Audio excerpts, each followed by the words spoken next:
My dudes,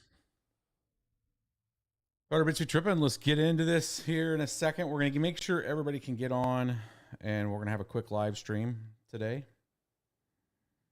Make sure that we are live.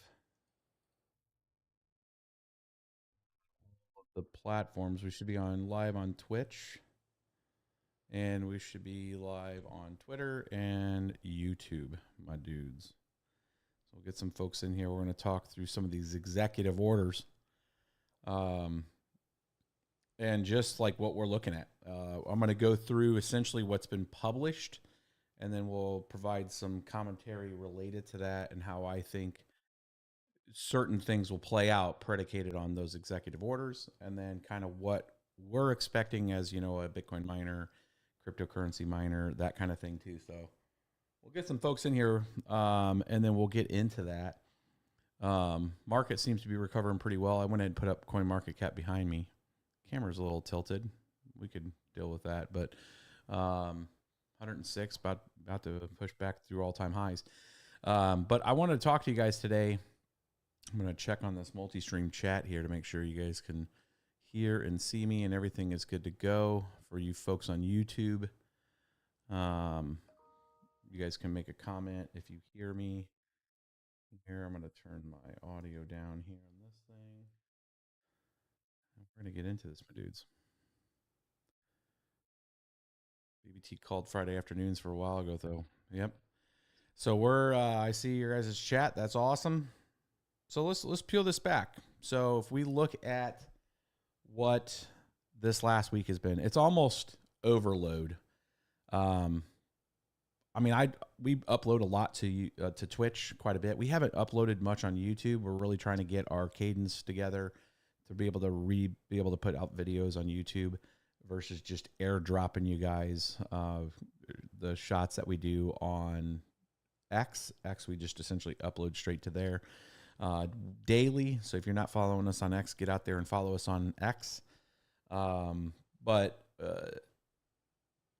it's been hard to keep up with all the things. There's a ton of stuff going on. So what we're going to do is break down.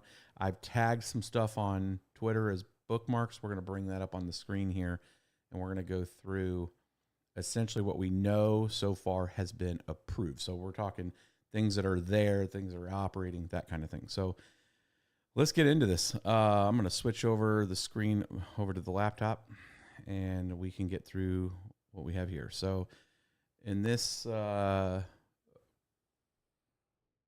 thumbnail, let's see here. Got the thumbnail. Let's make sure this is a little smaller so we can see some of these things. You guys don't just see my face. I'm going to go first to this very first post here that I had got about 18 hours ago on what we're looking at here. So on this one here, let's bring this one up a little further. So SEC officially rescinds the SAB 121, which prevented banks from custodying Bitcoin. This mixed with the working group that's going to be figuring out some stuff, and we're going to get into what the working group most likely will do. This is a critical piece.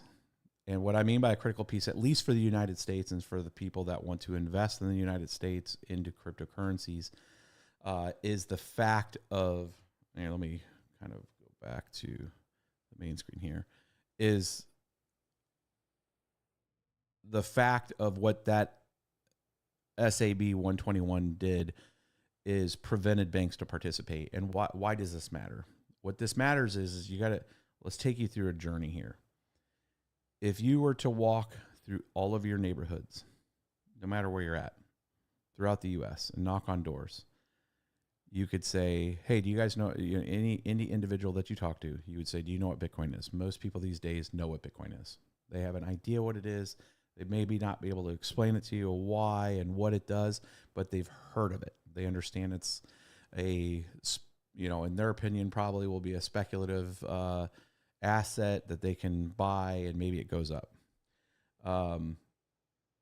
Then if you were to ask this next question on that and say, do you own any crypto at all? Or do you know of anybody that owns crypto?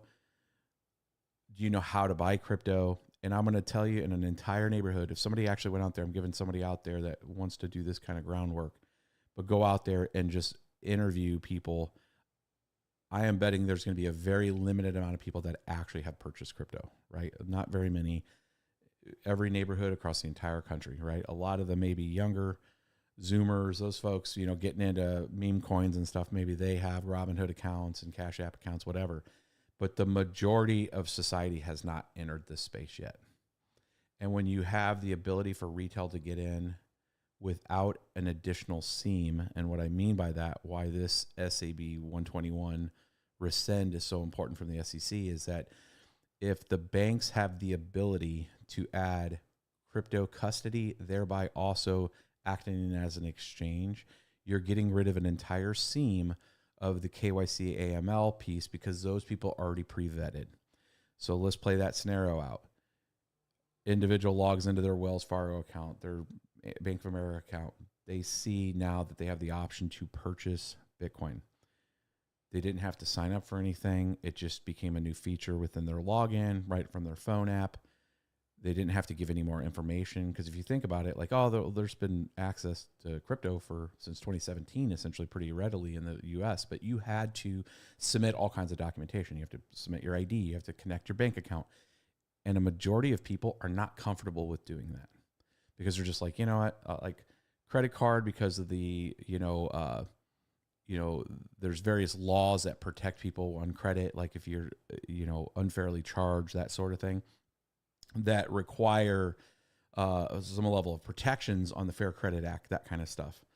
With directly to your bank account, it gets a little more complicated. So a lot of people do not like to connect their bank account to anything because of just the risk of situation. So there's a huge barrier there. And when that barrier is lifted, which is what this SAB 121 allows banks to do, is now you have this entire new potential audience that can partake in crypto very quickly and seamlessly right in their bank account. So that, I think, short of the executive order that we're going to get into, is one of the largest impediments to random people that will partake if they have a seamless access. Not everybody is technical. Not everybody is going to self-custody, even with some of the tools. And I see some of the comments like, hey, right education and self-custody makes it very easy. I got you, man. Like, I still today, if I'm spinning up a new ledger or, like a Ledger Nano, any of these things, I have to go to the instructions, make sure I'm not messing this up in some way. I have to make sure I've secured my recovery key. I have to, there's things that you have to take responsibility to do. And there's I would say a good majority, 90+% of people are not going to do that. Probably 30 to 40% of the people, at least, they'll take a chance to get it on Robinhood, get it on Cash App and all this. But now when you open that up to where everybody can just log into their existing bank account, where their paychecks are coming in, retirement funds are coming in, all this stuff, this is like their center point of cash access, right? And they now allow banks to do this. This gives the potential for way more people to come into this space and just take a small hedge. Maybe it's $5, maybe it's $10 a piece, but we all know what that means from the crypto side of the banks are going to have some level of connection to an exchange to be able to pull up some of that supply. And what will happen is the first movers of those banks will start that push up. You're going to have a draw on supply to the likes we've never seen, at least in the US. And that is going to create some fervor around that. Then you're going to get FOMO and fear of missing out. And then a lot more people are going to get into it, because as people start to understand the scarcity piece of Bitcoin, and then some of these other assets too, it's not just going to be Bitcoin just by the nature of things, putting everything into one thing, that kind of thing, right? So the people are going to diversify. There's other networks that have other value propositions that mean things to other people that may not mean it to a Bitcoin maxi, but does mean it to somebody else, right? So there's going to be, people coming into these markets in this way. And then that is the first thing I would say in this administration that got approved, that are rescinded from the SEC, now changes a lot of things. Now, how quick can this move? Bank of America put out a tweet that said they're ready. So they've already been thinking about this. They already know about it, and they want to be obviously first movers to get their constituents and those folks that are a part of that banking relationship, that access to get coin directly. What is going to be the supply hit? That's the billion-dollar question. What is going to be the volume, and is it going to be steady? Is it going to be slow? Bitcoin price here, everybody's seeing it at 106. You start to see a strong rise, and it starts just blanketing the news cycle, and then now people can log in and see it in their bank. For them to pay a $10, $20, $30 position in Bitcoin and any of these other coins that again end up adding to banks, I think it'll be Bitcoin first. I don't think they're just going to YOLO straight in with all these different coins, but I think that is one of the largest, impacts of so far from this Trump presidency. And this is the one we're talking about for anybody that's just joining. We're talking about this SAB 121, which prevented the banks from doing custody. So there's a little more nuance to this. There could be one where they're custodying it, and then there's obviously the exchange aspects of this that need to get completely vetted out of like, how are they going to store stuff? Are they going to connect to like a Coinbase institutional, and Coinbase is going to be the back end for them? We will peel this back once more information is available of how the banking industry is going to handle this new potential access to be able to provide services for that. So let's go back to the bookmarks here. I'm just going to go back here, and we're going to come back up to the executive order, because this is one of the things that, and we're going to, Eleanor here posted this. I'm giving her kind of a credit here. She's a journalist that came out and kind of gave us an overview of this. So I'm just going to read from her versus giving you guys a rehash of this. We'll just use her breakdown of this, because I think it's very good. So the critical pieces of the executive order that was established is to create a working group. This is typical when you have any kind of, especially from the government side, they have working groups. They call them WGs. There's CCBs, configuration control boards. There's technical IPTs, which is a integrated product team. These are things that the government go through cycles on to get a consensus around a direction, maybe new laws that need to get through. And what I would say on this executive order, this working group, you can see it right here, shows will be tasked with developing federal regulatory framework governing digital assets, including stablecoins, and evaluating the creation of a strategic digital assets stockpile. They left it very open to not just lock in Bitcoin in particular, but this working group could come out with the suggestion to show, hey, strategic straight reserve HODL is something like a Bitcoin. It's a scarce asset. There's an upper limit on the supply side, but they do need to differentiate things that have, that are fair market launch versus something that was somebody just YOLOing a new token and then they own half the supply. I would say something like Ripple. Ripple, when it came out, 80% of the supply was owned by Ripple Labs, right? And then since then, some of those XRP have went out to market. They still, between what's in escrow versus what they have, Ripple has around 6 billion XRP in their coffers, plus a billion coins per month could technically be released back into the market. They kind of control that.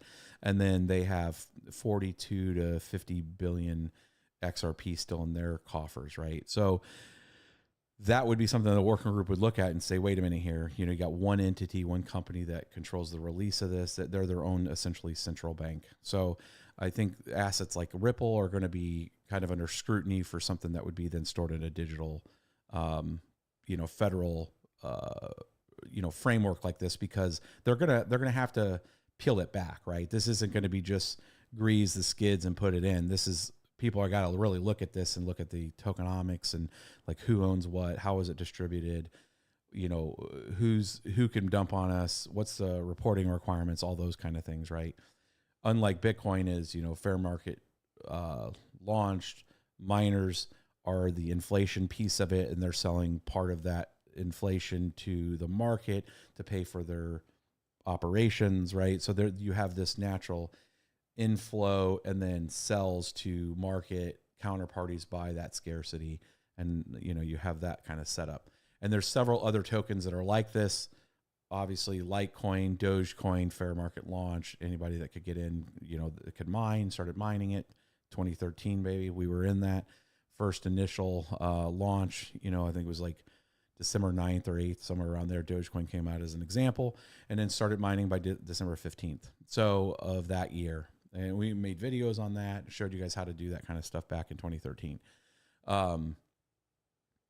They're going to go through these assets, and it really looks at who is going to handle. I can see this working group will look at the field, and this kind of like the way I would do it personally. I'm just going to kind of throw it out there of the way I would do it, and then we'll see how these guys will actually do it. Is that working group should build essentially a traceability matrix on all the different cryptos. What was their release schedule? What's the technology stack behind it? Is it independent development, true open source, where community votes on stuff through running nodes, that sort of stuff. So you have like UTXO architecture, chains like, Litecoin, Dogecoin, Bitcoin, Ravencoin, all those that were all fair market launch, UTXO, very simplistic structures and designs, not hugely complex smart contracts or anything like that. You have that kind of bucket. I call those kind of the gold standard, right? Because everybody, the distribution model was done to where anybody could participate. Then you have tokens and coins that were launched for a range of reasons to answer specific feature sets, like something like Ethereum, pre-mined to 70 million coins. They held a raise essentially by selling those tranches. Many people bought tranches, right? So now you have this kind of distribution. This is their kind of Ethereum Foundation argument back to the industry to say, hey, we kept a portion of that to run development and expand this network out. However, those tranches were essentially our raise to fund development, right? And so many people got that 70 million coins, and then the run up to 126 or so million from 70 was, fair market, any participant mining, right? Then you have things that were just straight minted out of thin air, right? That was something like Ripple. Ripple was minted out of thin air. They built a framework to do cross-border payments. They create XRPL, which is the XRP ledger, open source, but then they have a very closed source RippleNet.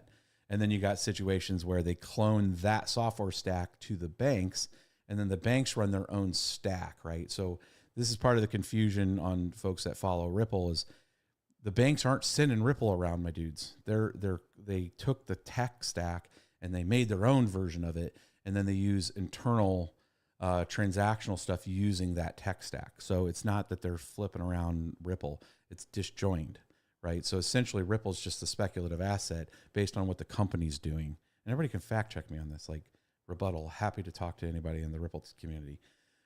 And not right, wrong, or indifferent, it's just a business model. It's just a company versus an open source project. That's the difference, right? And so obviously some of the tokenomics on it.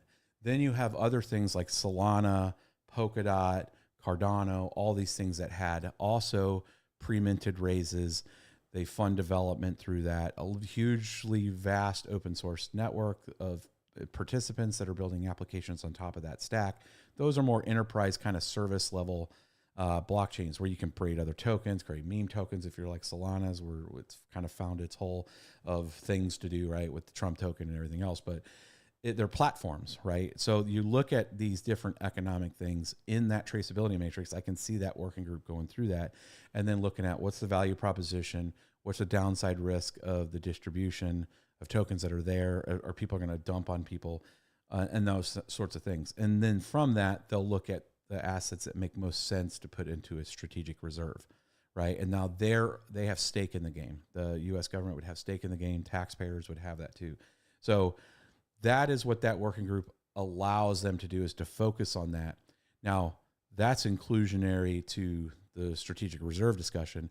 Part of this other discussion, which is what happens with all of the different agencies that handle capital finance, all this stuff with the government. You have Treasury, you have OCC, which is Office of the Comptroller of the Currency, you have FINRA, FinCEN, FDIC, you You have all these other agencies that have to have the groundwork to participate with this tech stack, right? So, like if banks are going to get the charter from the OCC to be able to custodial Bitcoin and provide exchange services, they don't have to reinvent the wheel. This is pretty figured out. It's just what parts of the rules do they have to get through, and that's the stuff that they now will have the green light to start to do as part of that working group. It will get them some guidance there. So here, if we look here, you can see the working group will be chaired by White House AI and Crypto Cesar, David Stacks, which includes the Secretary of the Treasury, and Chairman of the Security and SEC as heads of the relevant departments and agencies. Those other agencies I was talking about would be naturally part of that working group, or at least have a representative there, because they're all going to have a stake in the game when it comes to either enforcement, guidance, insurance, all those things. Those all have to get in check, right? As fast to flash to bang as we like it, they still have to get through this minutia. And how is this going to interact? How is it going to, from an anti-money laundering, how is it going to work from a KYC requirement? How is it going to go from tax reporting? All of these things really need to kind of be at least vetted through. And I can see OV1s and OV6s, which are operational views of this, being created in that. I mean, this is like my type of thing, right? Where it's solution architect, build out your views, punch holes through it, throw stuff at it. Does it make it through this? How can you get this framework set up where all these other businesses in the world can interact with it and still not feel like they're working in a gray space, right? Big capital, stewards of that big capital, people that are responsible for other people's money, have a series of requirements that they have to adhere to. And this just needs to be vetted out. So that's what this kind of working group would work through. The White House AI and Crypto Czar will engage in leading expert digital assets and digital markets to ensure actions of the working group are informed by expertise beyond the federal government. What this means is they're not going to rely on just themselves. They're going to be tasking various people through the industry to come up with, where it makes sense on the guidance. I can see this as consultants. Here's one thing. I hope that the folks that are part of this working group really and genuinely understand the difference of experienced crypto folks and people that were just getting into the industry like in 2020 and kind of did a crash course, but don't have that understanding of the history of how we got here. We really need to make sure there's some representatives in there, and I hope there are, that have been in this for a minute, that are not just really, economically smart people. They understand the nuances to the decisions that are going to be made here. They're going to understand that excise taxes, as an example, on like Bitcoin miners or crypto miners, is a terrible thing, because it all comes down to where is it profitable or where is it not profitable for an entity to operate. And if you come in and put an excise tax, they're just going to lift and shift somewhere else. We can see actual examples of this, like in New York and Niagara Falls Valley, where BitDeer and a couple other large, I don't know if it was BitDeer or it was another company out there that was really impacted, that were set up at Niagara Station when New York started to impose excise taxes on their mining. And essentially they were like, hey, bro, like, we need at least 4 cents all in. Otherwise, we can't compete. We have to shut down. Like, it's not like we can ask for more for our product. Unlike the Bitcoin mining business and the mining business in general, looks for the most efficient price to operate, right? And if you create existential excise taxes on that, then they're just going to move. There's no gray area here. You can't, like other businesses, say, oh, well, I'm getting actually taxed, so that's going to be a tax on the end user or the consumer, because Bitcoin is fully fungible based on current market spot. So it is what it is. I can't demand more for the Bitcoin that I mine because I have an excise tax. So that kind of discussion and writing it out on a board and marking it up is critical for somebody to really understand on the frameworks of the law. Now, do they have to make it cheaper to compete through any kind of government subsidies. I think that's kind of also the wrong approach. I think that it really comes down to, because then you're kind of giving an unfair market advantage to whoever is able to grease those skids enough to get an excise reduction or an abstaining from a particular tax or a lower utility. Not saying if anybody hasn't been able to pull that one through that that's not bad. Good for you, my dudes. But that being said, it's non-sustainable over the long haul. So if you invest a huge amount of critical infrastructure in an area because you have a government subsidy and then that subsidy goes away, you're probably going to be leaving that area after that. So you got to look at the long-term economics of that and just say, what does it cost to create power? And what is a real understanding to where the benefits to the community, if it's a co-op, the benefits to all that is all understood to the point of just be a fair market participant in the power. And either some people are going to go or some people are going to stay depending on their economic situation. But those kind of nuances are critical to understanding in those working groups because the decisions that are made there are very impactful to people that are investing time and money into this space. And just arbitrary, not informed decisions will result in a lot of broken glass. So hopefully they they look through that kind of optics. And again, that's just mining. There's way more other things involved here when it comes to exchanges, how those exchanges are going to handle supply scarces, those kind of things too. I mean, there's going to be a lot of interesting sets of circumstances on arbitrage and all kinds of things that I think are going to come out of this when we start to see this supply piece. The amount of change that's going to occur, not potential. We've been waiting for this. I think everybody's been waiting for some level of guidance. And I get the anarcho-capitalist guys that follow us and people there. You got to understand that I hear your message and I understand that world of what your vision of that world is. But the reality is most companies and businesses, investors, all this stuff have to play within a framework to be able to deploy capital because it's not necessarily their capital. If an individual goes to say, yeah, I'm going to YOLO $2 million, build my own setup, it's at the, they have way more flexibility because it's their money and they take the risk. But if you are an institution taking other people's money and putting that at risk, there's a little more due diligence that needs to be done. And you got to look at the longer term. What's the regulatory risk in that area? Is there going to be excise taxes coming?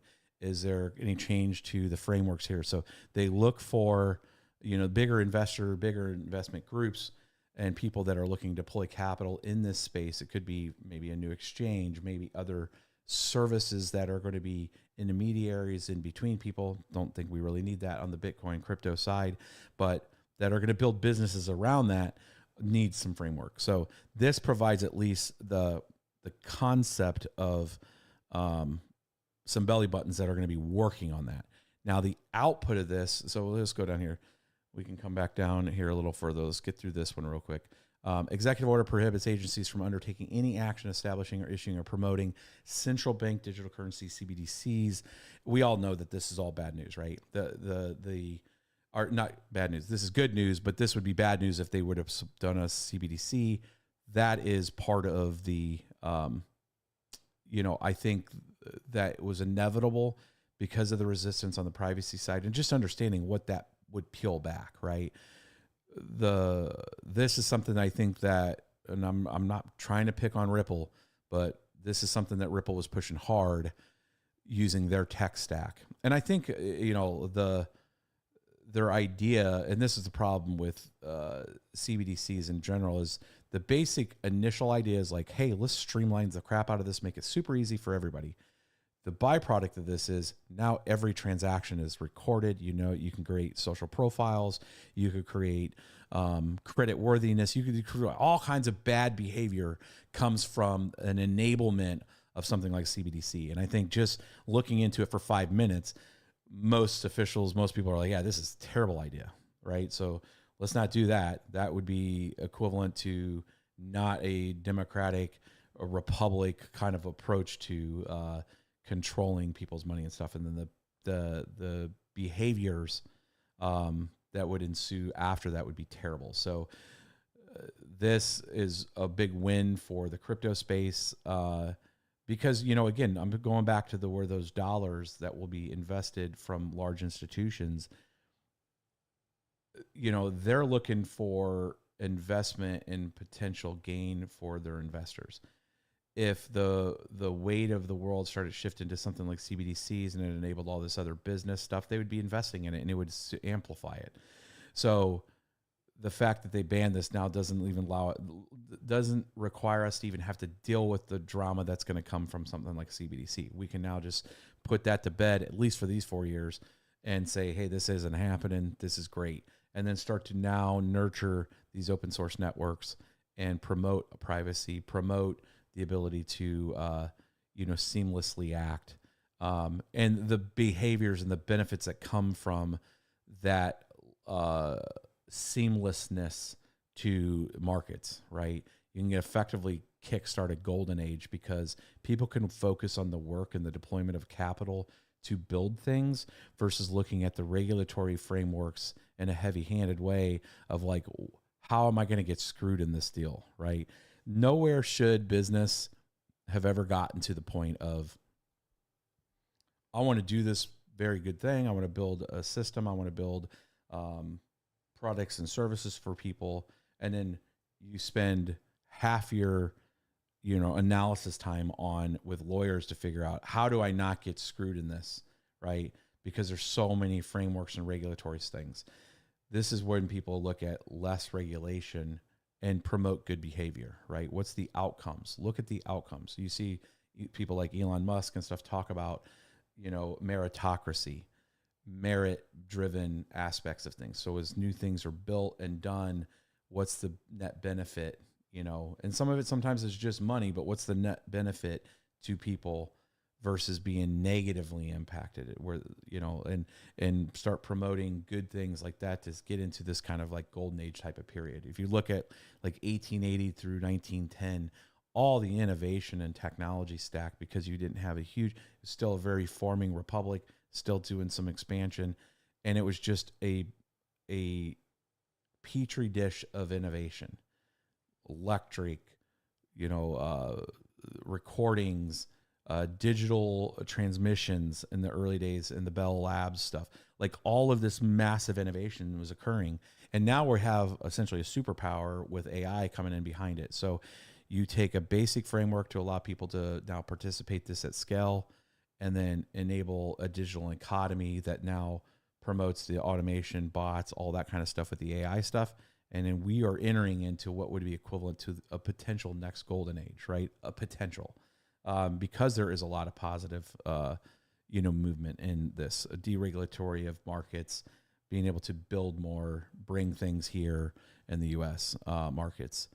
And then I think that once people start to see the success, just like they've seen in El Salvador with some of the policies and changes that have been there, seeing a huge growth for a positive, happy society, people going out, spending money, spending time with their friends and family. And that's the kind of the point. Have a good, change this mantra of this just very divisive world, right? So this is another step in the right direction of, like, at least from the crypto side, to allow those frameworks to ensue. Executive order revokes previous administration's digital asset executive order and Treasury Department's framework for international engagement on digital assets, which suppress innovation and undermine the U.S. economy, liberty, and global leadership in digital finance. And this is part of the reason why most of the exchanges are outside the U.S. Binance, BitMEX, KuCoin, some of these other entities that have moved out of there. We lost Bittrex in this cycle, Poloniex. There's been quite a few things just going offshore because it's just, there isn't enough structure here. So, these are all very good, positive things to structure and organize around. The output of this is going to be interesting on how it's going to be measured. Like, what's the net output of these activities? And you can see here, this is where Trump was signing that particular thing. And then, of course, part of that executive order was the banning of CBDCs. So again, these two, the executive order and this, are the two current things from the Trump administration that we were going to talk about today. I'm going to talk to you guys on, people are saying my volume is low. My volume low, my dudes? You guys having to turn me up? I'm pretty maxed out right now. Let's see here.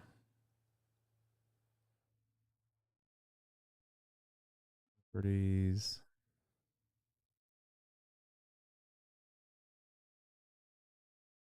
100% there.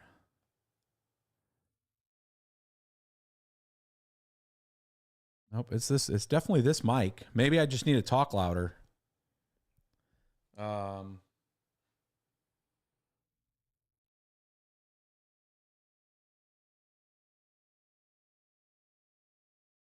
Here well, yeah, it's set up high. I'll have to look at that after we're done and see. Maybe I can just talk a little more louder into the mic. Does that sound better?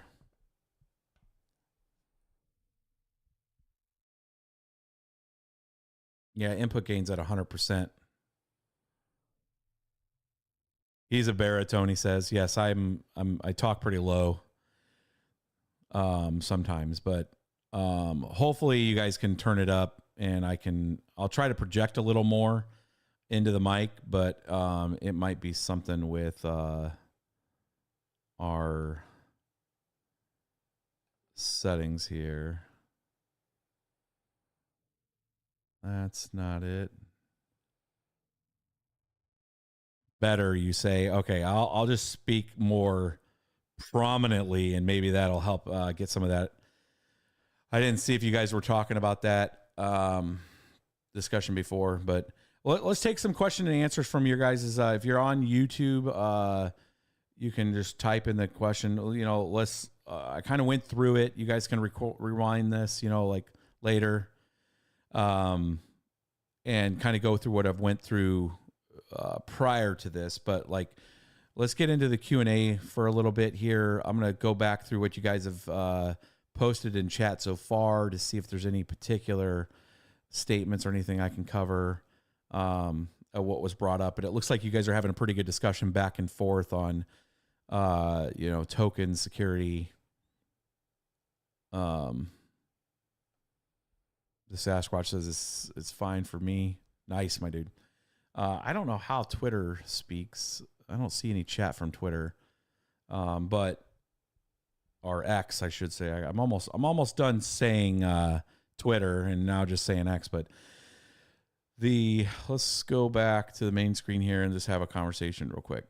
So, from my side, I think it's extremely positive on all of these, actions. And I will show you guys something before we get out of here today too. We've been doing a lot of testing on the new Auradine machines. And let me click back here real quick to the laptop. I do have essentially, let's see here. I pulled that one out. Let's minimize this one. So essentially I have 4 different Auradine machines here. We'll kind of jump through this while you guys are asking questions. Dr. Hibbins, I can't believe I've been watching BitsBeTrippin since 2014. So much has changed in the crypto mining space.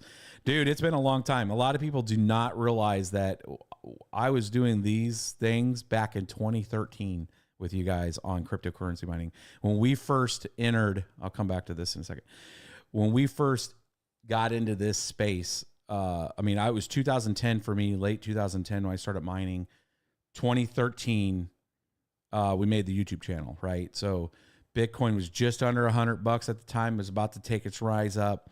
And, I think one of our first videos, we were mining Litecoin at the time because, Bitcoin was just going through its conversion over to ASICs.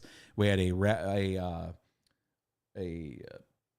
Jalapeno, which was a Butterfly Labs ASIC. It was 8 gigahash. To give you guys an idea, GPUs at that time when we used to mine would get about 330 kilohashes per second per GPU. That was like a 6950, 6970 it was ATI at the time, so it wasn't even really AMD GPUs yet. ATI 6970s was about 330 kilohash, and you could put 4 in a machine without too much drama. It was, GPUs at that time were only designed to really go with two boxes. So you had to have kind of a special like server style board. But most of the mining rigs I had at that time were just Dell XPS computers with a couple graphics cards in them. And I was getting just under, 670 kilohash of Bitcoin mining. And between all the machines I had in the very early days, I maybe had 1.2 gigahash, and that was at least 50 to 100 Bitcoin nightly in the early 2010 days. And then why I stopped doing it with the GPUs and moved over to Litecoin in early 2013 was because the GPUs that were on the pool at the time, we were using, which is now Brains, but it was Slush Pool. 2011's when Slush Pool came out, and I had that account for a year, and it was just incremental amounts of Bitcoin at that time with the GPUs as more people started doing FPGAs and that into Bitcoin. But looking back at some of those old videos, man, just looking at like mining Bitcoin with GPUs, and then it wasn't very profitable at that time, even though you get like 10, 12 Bitcoin, because you'd be paying, like think about a couple different GPU mining rigs. You're paying roughly probably $300 a month in power costs. And I was only mining, at the time, Bitcoin was like $11, I think, when you actually could exchange it before Mt. Gox and BTCE you would use. And it was like, okay, cool. I mined $44 in Bitcoin and I had like a $200 power bill. And it's like, man, I'm not making any money, but let's just keep doing it, right? And talk about a good hobby, my dudes. But looking at these newer coins that people are coming out and participating in GPU mining, and looking how powerful GPU mining, enabled an entire industry, and looking what happened to Ethereum. I mean, Ethereum's pretty much flat. I mean, mind you, it all-time high when we were still GPU mining in 2021, my dudes. Ethereum has not made it back to that, right? They went to proof of stake. Long story, that's a different video, but it just, the mining scene, when you look back at those times, is crazy. Jason Rody, I found you in 2017. Nice, my dude. So yeah, anyways, let's go back real quick. You got me on a little tangent there. The Auradine machines. So essentially I have 4 running right now. This one is the 2880. So the AI 2880, and there's 2870s. And you can kind of see what it's running right now. I got it running at about 3,800 watts, 220 terahash, 17.48 joules per T, running in the back room right now on that. And you can see it's still got a lot more room here. We're just testing out different. The 220 is about where I'll keep it. Anymore, I start getting into this 18, 19 joules per T. This thing will go all the way up to 260. Let's go back one. This one is I think this one's the immersion one. Let's see here. No, this is 2500i. So this is the previous generation immersion unit. And you can see 3,500 watts. And the reason why I'm going to show you this one is because I have the air-cooled version of this. So this one's at about 23.13 at 150 terahash. This one can run about 170, 180 before it starts to get kind of where this is around 26 joules per T. This is a good rating for this one. It's running cooler. Same settings, same chip. This one, it looks like it logged me out. Let's see if we can get in here.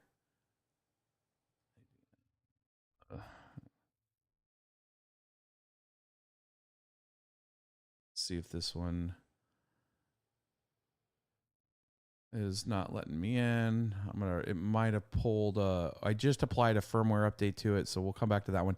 Essentially, it's the same. This is a 1500 AI, and it was about 3,800 watts of power at 150. So it was a little less efficient, about 25 joules per T.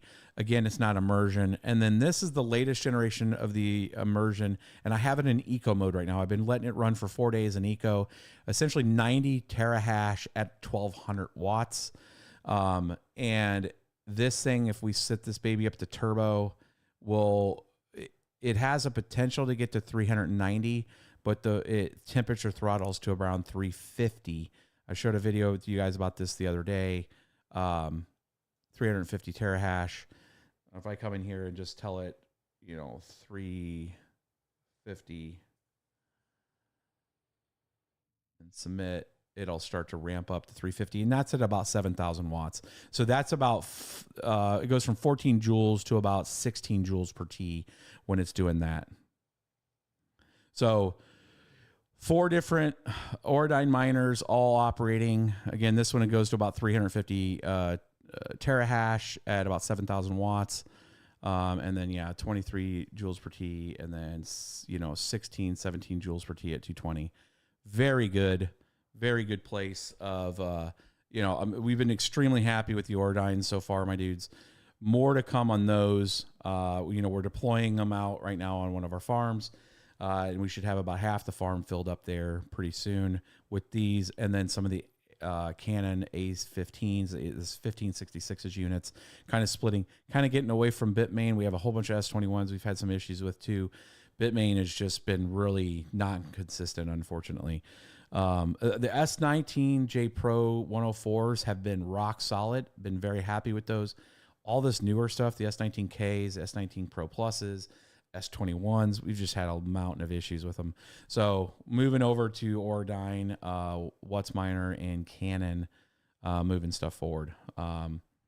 So it's been quite the grind. But again, hopefully this discussion of the the executive orders and the SAB 121 helped some folks try to understand what's going on. I am, just like you guys, looking forward to seeing what they come up with on the next steps of this. And do we start to see the framework of Treasury and Federal Reserve, Office of Comptroller of the Currency, FINRA, FinCEN, SEC, CFTC, all of these agencies getting in alignment on a strategy? I think that's what that working group will do. And if you're watching this and you're part of that working group, holler at your boy.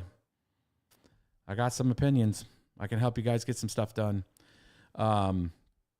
And we can get through this. But next week's live stream, so I want to have a little more interactive with some, some of the things that we're doing in the back. I'm going to try to take that a little mobile.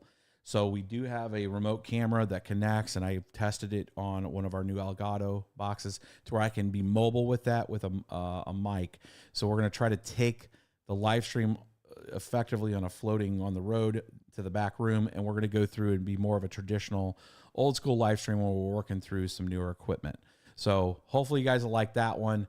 Try to get back into some of those old funds why you guys started following us of, troubleshooting stuff. I wanted to just bring in some S21s back, some other equipment. And as we go through that troubleshooting process, for you guys to see that live and how we go through problems and fix problems, address different issues. You all know, you guys watched many of the videos prior, that anybody that's followed us and saw how much is just discovered during those live streams. That is just a nuance that's hard to capture if you're just creating videos, right? If you're just creating videos, you miss some of the nuance, right? And that's critical if you're trying to uphold a fleet. So let's get into this, my dudes. I'm going to catch you guys on the next one. Hopefully you guys have liked this. I see Red Panda just got in here. Hawk Crypto, what's up, my dudes? Crazy stuff you got going on, Red Panda. Make sure you guys are following those guys on YouTube and on X. And